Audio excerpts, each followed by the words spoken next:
Мы знаем, как отмечают День космонавтики, День здоровья, День смеха, но и понятия не имеем, как можно праздновать День науки. Наверное, можно читать книги, ставить опыты или дарить всем открытки с таблицей Менделеева. Но в нашем университете поступили иначе. 8 февраля, в День российской науки, нас посетили школьники. Все передовые разработки наших ученых-студентов прошли через любопытные взоры учеников 7 и 8 классов 45-й школы. Начали с прекрасного.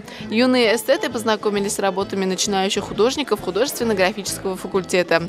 Узнали, что в педагогическом университете существует уникальная коллекция водорослей и цианобактерий Башкортостана. Ученикам очень повезло тем, что они смогли одними из первых увидеть новую разработку ученых кафедры химии – гидрогель. 1 грамм геля, килограмм 200 граммов воды в себя поглощает. Вот здесь вот где-то 1200 граммов, 120 граммов весь мы брали 0,1 грамм геля. То есть он набухает. Но если 1 грамм взять, это огромный мешок нужно, поэтому мы маленькое количество берем, чтобы набухаемость исследовать. Они сейчас широко применяются в медицине для покрытия лекарственных препаратов. Кроме того, используются для обезвоживания нефти. Нефть сырая с большим содержанием воды выходит. Тоже вот такая проблема существует. Ну и для удержания влаги в почве, это в сельском хозяйстве.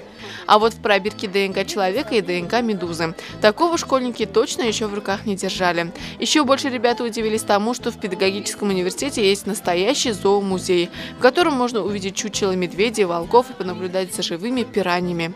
А вот пройти в лабораторию нанотехнологий им так и не удалось. Лишь из порога можно было понаблюдать за работой уникального аппарата, подобных которому в нашей стране насчитывается лишь 4.